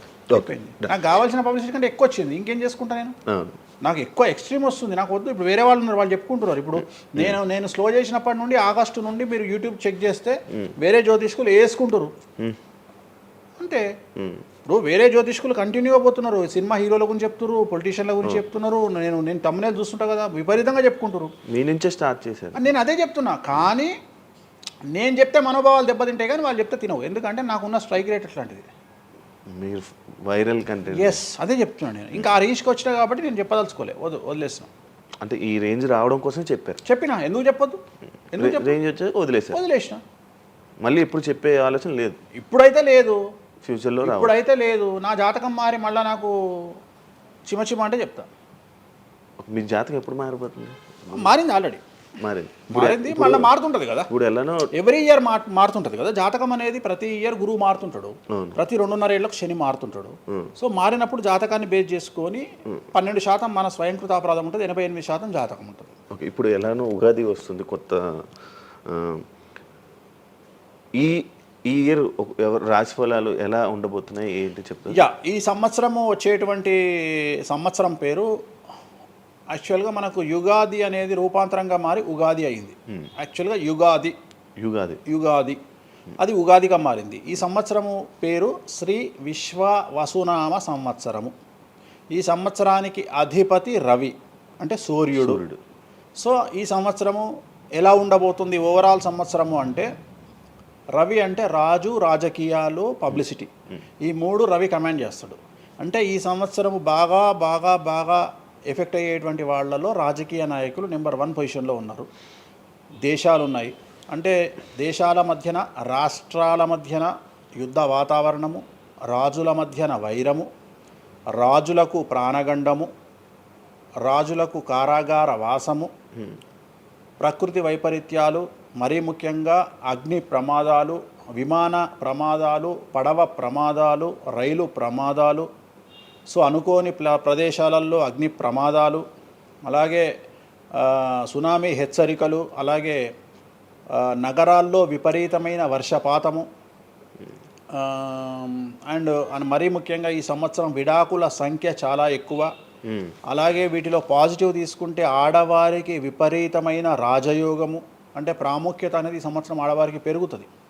అలాగే 25 సంవత్సరాల నుండి 35 సంవత్సరాల యువతలో ఎక్కువగా కార్డియాక్ అరెస్ట్లు అంటే చనిపోవడము, అలాగే కన్ను లేదా చర్మానికి హార్ట్, లివరు సంబంధించినటువంటి ఏదైనా ఒక వైరస్ బాధించే అవకాశము. సో ఇవన్నీ కూడా ఈ సంవత్సరం ఉన్నాయి. దీనికి కారణం షష్ఠగ్రహ కూటమి అని మీనరాశిలో ఏర్పడుతోంది. సో షష్ఠగ్రహ కూటమి 2019 డిసెంబర్లో ఏర్పడ్డప్పుడు మనకు కరోనా వచ్చింది. అలాగే ఈ సంవత్సరము మార్చి 30వ తేదీ 2025 సంవత్సరంలో మనకు మళ్ళీ షష్ఠగ్రహ కూటమి మీనరాశిలో ఏర్పడుతోంది. సో దీనివల్ల సుమారు మేషరాశి, సింహరాశి, తులారాశి, ధనుస్సు రాశి, మీనరాశి వాళ్ళు చాలా చాలా సమస్యల బారిన పడేటువంటి అవకాశాలు ఉన్నాయి. ఇది ఓవరాల్ సంవత్సర ఫలితము. ఇక మేషాది మీనరాశిలో ద్వాదశ రాశులను తీసుకున్నట్టయితే మేషరాశి గురించి తీసుకుంటే, మేషరాశికి ఎవరైతే 1995 నుండి 2003 మధ్యన జన్మించి ఉన్నారో వాళ్ళందరికీ ఈ సంవత్సరము 2వసారి ఏలినాటి శని ప్రారంభమవుతూ ఉంది. సో 2వసారి ఏలినాటి శని అనేది చాలా డేంజరు. సో న్యాయపరమైన చిక్కులు, ఆర్థికపరమైన చిక్కులు, సమాజంలో చెడ్డ పేరు, అనారోగ్య సమస్యలు, అలాగే ఆర్థిక అస్తవ్యస్తము, అంటే సరి అయినటువంటి నిర్ణయాలు తీసుకోకుండా ల్యాండ్ కొన్నా, ప్లాట్లు కొన్నా, ఫ్లాట్లు కొన్నా, ఇండ్లు కొన్నా లిటిగేషన్ అయ్యే అవకాశము, పెట్టుబడిలో విపరీతమైన ధన నష్టము, అలాగే తల్లిదండ్రులలో ఒకరికి ప్రాణగండాలు. సో ఇవన్నీ, అలాగే వీసాలు రిజెక్ట్ అవ్వడము, H1B వీసాలు క్యాన్సిల్ అవ్వడము, ఇండియాకు రావడం వేరే దేశం నుండి, ఉద్యోగాలు కోల్పోవడము, అలాగే ఆర్థిక నష్టము, ఇవన్నీ కూడా కనిపిస్తూ ఉన్నాయి ఈ సంవత్సరం మేషరాశి వారికి. మరి ఏం చేయాలా అంటే, నలుపు రంగు దుస్తులకు దూరంగా ఉండాలి. తిరునల్లార్ శనీశ్వర ఆలయంలో ప్రత్యేకమైన శని పూజ నిర్వహించుకోవడం ద్వారా సమస్యల నుండి బయటపడేటువంటి అవకాశాలు 100కి 100% ఉన్నాయి. నెక్స్ట్ వృషభ రాశి. ఈ సంవత్సరం 100కి 100% అనుకూలంగా ఉన్నటువంటి రాశి వృషభ రాశి. పట్టిందల్లా బంగారంగా ఉంటుంది, ఏది చేసినా సక్సెస్ కనిపిస్తుంది. గత 5 సంవత్సరాల నుండి పడుతున్నటువంటి కష్టాలన్నీ తొలగిపోతాయి. సో ఆర్థికంగా విపరీతంగా ఉంటుంది. వ్యాపారంలో రూపాయికి 10 రూపాయల లాభం వస్తుంది. ఉద్యోగస్తులకు ట్రాన్స్ఫర్స్ ఉంటాయి, ప్రమోషన్లు ఉంటాయి. ప్రభుత్వ ఉద్యోగస్తులకు మ్యూచువల్ కింద భార్యాభర్తలు ఒకే ప్రదేశానికి వచ్చేటువంటి అవకాశాలు కనిపిస్తూ ఉన్నాయి. విద్యార్థులకు ఉత్తీర్ణత శాతం ఉంటుంది. అలాగే కోరుకున్నటువంటి యూనివర్సిటీలో ప్లేస్మెంట్స్ దొరుకుతాయి. అలాగే విదేశీ వీసాలు అప్రూవ్ అవుతాయి. రైతులకు 2 పంటలు అనుకూలంగా ఉంటాయి. కళాకారులకు మంచి కార్యక్రమాలు వస్తాయి. విదేశాల్లో కార్యక్రమాలు నిర్వహిస్తారు కళాకారులు. సో ఏ రకంగా తీసుకున్నా వృషభ రాశి వారికి అనుకూలమైన ఫలితాలు ఉన్నాయి. ఎటువంటి రెమెడీస్ అవసరం లేదు. నెక్స్ట్ మిథున రాశి. సో వ్యయ గురువు నుండి జన్మ గురువులోకి మారుతున్నటువంటి గురువు వల్ల విపరీత రాజయోగం అనేటువంటిది మిథున రాశి వారికి గోచరిస్తూ ఉంది. సో మిథున రాశి వారికి ఈ సంవత్సరం పట్టిందల్లా బంగారంగా ఉంటుంది. ఇంతకుముందు చెప్పినట్టుగా ఈ రాశికి కూడా 100కు 100% అనుకూలంగా ఉంది. మరీ ముఖ్యంగా రాజకీయ నాయకులకు అన్ఎక్స్పెక్టెడ్ పాజిటివ్ థింగ్స్ జరగడం ఈ సంవత్సరం గమనించాల్సినటువంటి విషయం. అవివాహితులకు వివాహయోగ సూచనలు, సంతానం లేని వారికి సంతాన యోగము, ఉద్యోగం లేని వారికి ఉద్యోగము, ట్రాన్స్ఫర్స్ కోరుకునే వారికి ట్రాన్స్ఫర్స్, అలాగే అన్ని రంగాల్లో పనిచేసేటువంటి వారికి, ప్రభుత్వ ప్రైవేటు ఉద్యోగాల్లో ఉండేవారికి పాజిటివ్ థింగ్స్, ప్రమోషన్లు, ట్రాన్స్ఫర్స్. వ్యాపారస్తులకు అనుకూలతలు ఇవన్నీ కూడా కనిపిస్తూ ఉన్నాయి. స్త్రీలకు మరీ ముఖ్యంగా అనుకూలంగా ఉండబోతూ ఉంది. సో మిథున రాశి వారికి ఎటువంటి సమస్యలు ఈ సంవత్సరం లేవు. సో నెక్స్ట్ వచ్చే రాశి కర్కాటక రాశి. సో కర్కాటక రాశి వారికి సంబంధించి 100కు 90% అనుకూలమైనటువంటి ఫలితాలు ఉన్నాయి. 10% సమస్య ఏమిటి అంటే మే 9, 2025 నాడు గురువు వ్యయంలోకి వస్తూ ఉన్నాడు. మిథున రాశి ప్రవేశం అనేటువంటిది గురువు వ్యయంలోకి వస్తూ ఉన్నాడు. అది ఒక్కటే ఒక సమస్య కనిపిస్తూ ఉంది. సో 90% చాలా అనుకూలంగా ఉండబోతూ ఉంది. అష్టమ శని వెళ్ళిపోతుంది. 9వ ఇంట్లోకి శని భాగ్యస్థానంలోకి వస్తున్నాడు. సో అనుకూలమైనటువంటి ఫలితాలు ఉన్నప్పటికీ ఎవరైతే కర్కాటక రాశి జాతకులు 60 సంవత్సరాలు దాటి ఉంటారో వాళ్లకు సమస్యలు అనేటువంటివి, ఆరోగ్యపరమైన ఇబ్బందులు అనేటువంటివి కనిపిస్తున్నాయి. అలాగే తొందరపాటు నడక వల్ల అంటే మెట్లు ఎక్కేటప్పుడు దిగేటప్పుడు నీరు ఉన్న దగ్గర నడిచేటప్పుడు జాగ్రత్తలు తీసుకోండి. ఎందుకంటే గురువు వ్యయం వల్ల కింద పడి కాళ్ళు చేతులు విరగొట్టుకునే అవకాశం ఉంది కర్కాటక రాశి వారికి. మరి రెమెడీ ఏమిటి అంటే ప్రతి గురువారం నాడు లెమన్ ఎల్లో షర్ట్ ధరించడం మగవాళ్ళైతే, ఆడవాళ్ళైతే లెమన్ ఎల్లో డ్రెస్సును ధరించడం వల్ల కర్కాటక రాశి వారు సమస్యల నుండి బయటపడతారు. నెక్స్ట్ సింహరాశి. సో సింహరాశి జాతకులకు అష్టమ శని ప్రారంభమవుతూ ఉంది. ఖచ్చితంగా అన్ని రంగాల వారికి, చిత్ర పరిశ్రమ వారికి, టీవీ రంగం వారికి, మీడియా రంగం వారికి, రాజకీయ నాయకులకు, వ్యాపారస్తులకు, అన్ని వర్గాల వారికి సమస్యలు ఉంటాయి. న్యాయ వ్యవస్థ పరంగా న్యాయపరమైన చిక్కులు ఉంటాయి. సంచలనాలు నమోదవుతాయి. మీడియాకి ఎక్కే అవకాశం ఉంది. సమాజంలో చెడ్డ పేరు, తల్లి తండ్రి లేదా భార్య భర్త తరపున ఎవరికైనా ఒకళ్లకు ఆరోగ్యపరమైన ఇబ్బందులు ఏర్పడే అవకాశం ఉంది. కాబట్టి ఖచ్చితంగా ధన నష్టం ఏర్పడుతుంది. అప్పులు చేయాల్సినటువంటి పరిస్థితి గోచరిస్తూ ఉంది సింహరాశి వారికి. మరి రెమెడీ ఏమిటి అంటే తిరునల్లార్ శనీశ్వర ఆలయంలో ప్రత్యేకమైన శని పూజ నిర్వహించుకోవడం ద్వారా సమస్యల నుండి బయటపడేటువంటి అవకాశాలు కనిపిస్తూ ఉన్నాయి. సో నెక్స్ట్ వచ్చిన రాశి కన్యారాశి. సో కన్యారాశి వారికి 6వ ఇంట్లో నుండి శని వెళ్ళిపోతూ ఉన్నాడు. ప్రజెంట్ శని 7వ స్థానంలోకి వస్తూ ఉన్నాడు. సో చాలా అనుకూలమైనటువంటి ఫలితాలు ఉంటాయి. నూతన పదవి, నూతన ఉద్యోగంలో ప్రమోషన్లు, కోరుకున్న చోటకి బదిలీలు, వ్యాపారంలో అన్ని రూపాయలకు ఎక్కువగా సంపాదించడము, స్త్రీలకు కోరుకున్న దానికంటే ఎక్కువ ధనం రావడము, భార్యాభర్తల మధ్య అన్యోన్యత, విద్యార్థులకు ఉత్తీర్ణత శాతం పెరగడము, అలాగే విద్యార్థులకు వీసాలు ఏర్పడము, కోరుకున్న ప్లేస్మెంట్స్ దొరకడము, రైతులకు 2 పంటలు అధిక దిగుబడి రావడము, ఇవన్నీ కూడా కన్యా రాశి వారికి కనిపిస్తున్నాయి. రెమెడీస్ అవసరం లేదు. ఈ సంవత్సరం చాలా బాగుంది. నెక్స్ట్ తులారాశి. సో ఈ అన్ని రాశుల్లోకి అతి డేంజర్ రాశి, సమస్యల బారిన పడే రాశి తులారాశి. ఎందుకంటే షష్టగ్రహ కూటమి ఎఫెక్టు 6వ ఇంట్లో, 6వ స్థానములో శని 6వ ఇంట్లో. సో తులారాశి అనేది అతి పెద్ద సమస్యను ఎదుర్కోబోతూ ఉంది. తులారాశి వారికి ఆర్థికంగా విపరీతమైనటువంటి రాబడి ఈ సంవత్సరం ఉంటుంది. డబ్బు మినహా అన్ని రకాలుగా మీకు సమస్యలు ఉంటాయి. డబ్బు కోరుకున్న దానికంటే ఎక్కువగా వస్తుంది. కానీ న్యాయపరంగా, ఆర్థికపరంగా, సామాజికంగా తప్పుడు నిర్ణయాలు లేదా తప్పుడు సమస్యలు లేదా సమాజంలో చెడ్డ పేరు, సమాజంలో సంఘంలో చెడ్డ పేరు, ఆరోగ్యపరమైన ఇబ్బందులు, న్యాయపరమైన చిక్కులు. సో తులారాశి వారికి ఏ విధంగా తీసుకున్నా ఒక్క డబ్బు మినహా మిగతా అన్ని సమస్యలే. డబ్బు రాబడి మాత్రమే గొప్పగా కనిపిస్తూ ఉంది. అన్ని సమస్యలే కనిపిస్తూ ఉన్నాయి. తిరునల్లార్ శనీశ్వర ఆలయంలో ప్రత్యేకమైన శని పూజ నిర్వహించుకోవడం ద్వారా సమస్యల నుండి బయటపడతారు. సో నెక్స్ట్ వృశ్చిక రాశి. సో వృశ్చిక రాశి వారికి అర్ధాష్టమ శని వెళ్ళిపోతూ ఉంది. సో చాలా అనుకూలంగా ఉంటుంది. కళాకారులకు, సినిమా స్టార్స్కు, టీవీ వాళ్లకు, మీడియా వాళ్లకు చాలా అనుకూలంగా ఉండబోతూ ఉంది. రాజకీయ నాయకులకు విశేషించి యోగకాలంగా భావించాల్సి ఉంటుంది. విద్యార్థులకు ఉత్తీర్ణత శాతం పెరుగుతుంది. వీసాలు దొరుకుతాయి. అలాగే విదేశాలకు వెళ్ళే వారికి ఉద్యోగాలు దొరుకుతాయి. అలాగే ఉత్తీర్ణత శాతం పెరుగుతుంది. ప్రేమ వ్యవహారాలు ఫలిస్తాయి. భార్యాభర్తల మధ్యన అన్యోన్యత ఉంటుంది. అవివాహితులకు వివాహ యోగ సూచనలు ఉంటాయి. అలాగే సంతానం లేని వారికి సంతానం ఉంటుంది. సో వృశ్చిక రాశి వారికి అన్ని రంగాల, అన్ని వర్గాల వారికి పూర్తి అనుకూలతలు ఉంటాయి. రెమెడీస్ ఏమీ లేవు, నెగిటివ్స్ ఏమీ లేవు. సో నెక్స్ట్ ధనుస్సు రాశి. ధనుస్సు రాశి వారికి ఈ నెల మార్చి 30 ఉగాది నుండి అర్ధాష్టమ శని ప్రారంభమవుతూ ఉంది. సో కొన్ని సమస్యలు, ఆర్థికపరమైన ఇబ్బందులు ఉంటాయి. పెట్టుబడుల విషయంలో జాగ్రత్తగా ఉండండి. మరీ ముఖ్యంగా తల్లికి సంబంధించిన ఆరోగ్యం మిమ్మల్ని కలవరపెట్టవచ్చు. సో తల్లిగారి ఆరోగ్యం పట్ల జాగ్రత్తలు తీసుకోండి. అలాగే పెట్టుబడుల విషయంలో జాగ్రత్తలు తీసుకోండి. సమాజంలో చెడ్డ పేరు వచ్చే అవకాశం ఉంది కాబట్టి జాగ్రత్తగా ఉండండి. సో ధనుస్సు రాశి వారు తిరునల్లార్ శనీశ్వర ఆలయంలో ప్రత్యేకమైన శని పూజ నిర్వహించడం ద్వారా సమస్యల నుండి బయటపడతారు. సో నెక్స్ట్ మకర రాశి. గత 10 సంవత్సరాల నుండి మకర రాశి వారు పడుతున్నటువంటి బాధలన్నీ తొలగిపోతాయి. 7.5 సంవత్సరాల ఏలినాటి శని వెళ్ళిపోతూ ఉంది.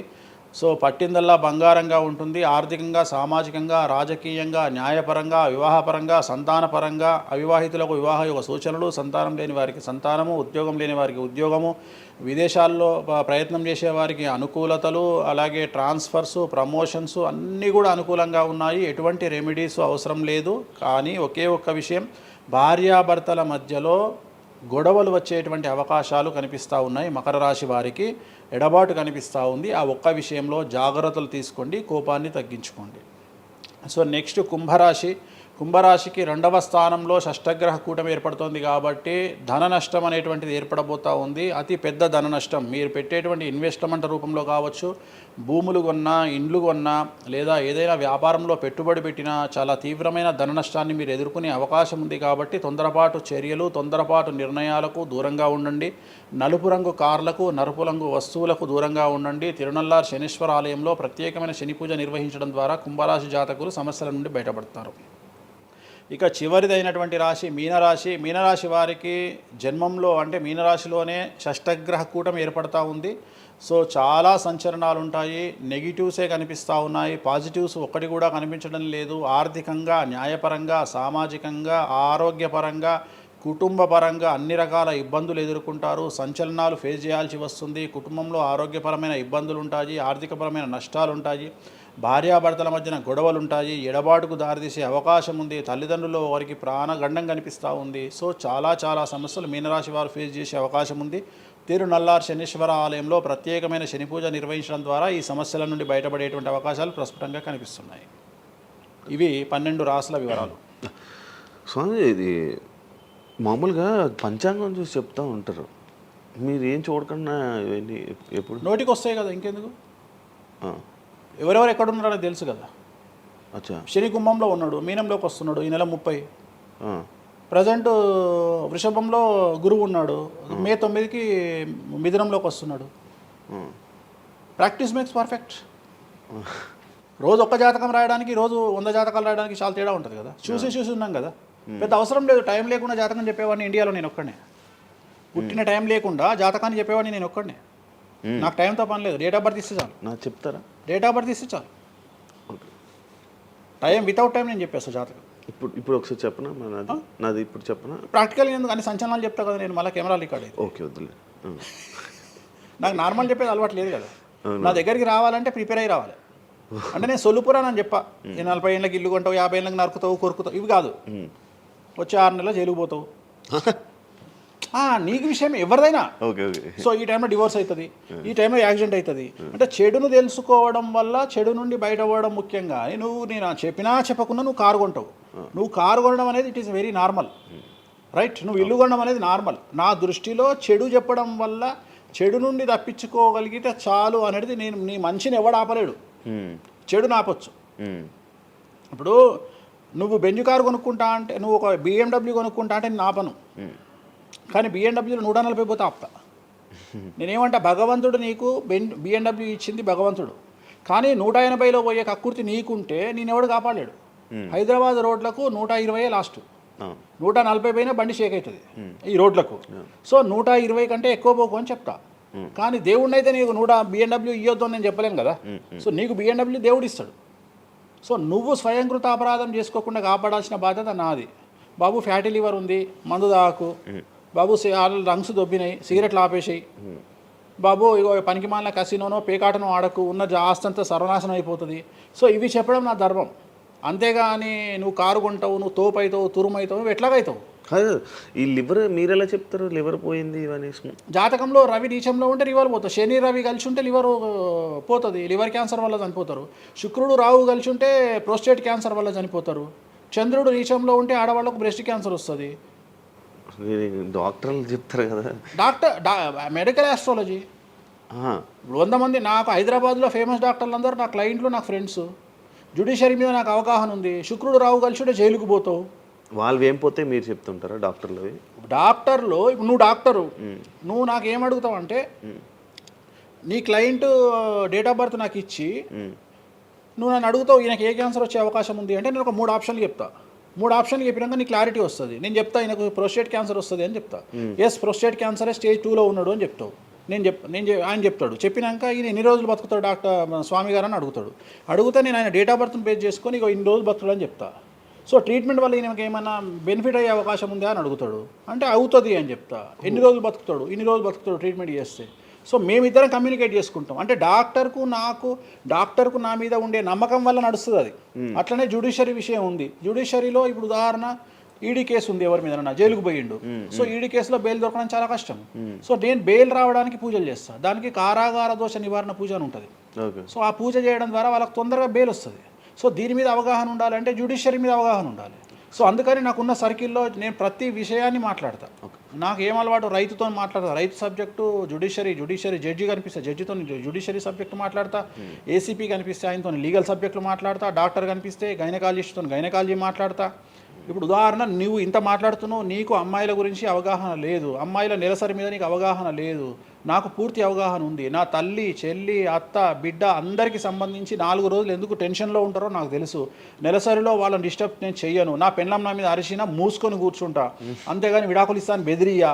అట్లనే డ్యాన్స్ చేసే అమ్మాయికి ఎన్ని కష్టాలు ఉంటాయి. ఒక హీరోయిన్ గురించి చాలా మాట్లాడుకుంటాం. డేట్లో ఉండే హీరోయిన్ డ్యాన్స్ చేయాలంటే ఎంత కష్టం, తనకు కంఫర్టబుల్ జోన్లో ఉండదు ఫిజికల్గా. సో అట్లాంటి అమ్మాయిల గురించి, వాళ్ళ కష్టాల గురించి నాకు తెలుసు. అలాగే పీసీఓడి, పీసీఓఎస్ అంటే ఏందో నాకు తెలుసు. సో హార్మోన్ ఇన్బ్యాలెన్స్ ఎందుకు వస్తుందో నాకు తెలుసు. వాళ్ళకు గడ్డాలు మీసాలు ఎందుకు వస్తాయో నాకు తెలుసు. వాళ్ళకు థైరాయిడ్ ప్రాబ్లమ్స్ ఎందుకు వస్తాయో నాకు తెలుసు. ఏ జాతకంలో ఏ గ్రహం ఎక్కడ ఉంటే ఎలా ఉంటుందో నాకు తెలుసు. అల్లు అర్జున్ లాంటి తోపు తురుము జైలుకి ఎందుకు పోయిండో నాకు తెలుసు. రేవంత్ రెడ్డి సీఎం ఎందుకు అయ్యిండో నాకు తెలుసు. రైట్, మీకు సూపర్ స్టార్గా కనిపిస్తున్న హీరో తెలుసు, కానీ సినిమాలు లేక సూసైడ్ చేసుకోవడానికి సిద్ధంగా ఉన్న హీరో నాకు కనిపిస్తాడు. అర్థమైందా? మీకు సూపర్ స్టార్ హీరోయిన్ కనిపిస్తుంది, కానీ ప్రేమ పేరుతో ఉన్న సొమ్మంతా తీసుకుపోయి మగవాడికి పెట్టి అడుగు తింటున్న హీరోయిన్ నాకు కనిపిస్తుంది. సో నాకు నెత్తిలో గ్రహాలు కనిపిస్తాయి తప్ప మనుషులు కనిపించరు. శివ అనే వ్యక్తి నాకు కనిపించడు. శివ నెత్తిలో ఉండే 9 గ్రహాలే కనిపిస్తాయి నాకు. జస్ట్ శివ అనేది ఒక పేరు నాకు, బట్ నాకు 9 గ్రహాలే కనిపిస్తుంటాయి. ఆడుతుంటాయి, డ్యాన్స్ ఆడుతున్నది నాకు కనిపిస్తుంటాయి. నెక్స్ట్ ఇట్లా జరుగుతుంది శివకు నెక్స్ట్ 1 ఇయర్లో. అది నాకున్న ప్రాబ్లం. కనిపిస్తాయా? నాకు అదే కదా, నా దరిద్రం అదే కదా, నాకున్న ప్రాబ్లం అదే కదా. సో నాకు నీ జాతకం ఏందో నాకు కనిపిస్తుంటుంది తర్వాత. అందువల్లనే అట్లా ఆపుకోలేక నోటి దురద వల్ల తొందరపాటు చెప్పే ఇట్లా వచ్చిన, అందుకని ఆపుకుంటున్న వాటిని. అది ఇప్పుడు నా చూసి అంటే చెప్పేస్తారు మొత్తం కనిపిస్తున్నాయి.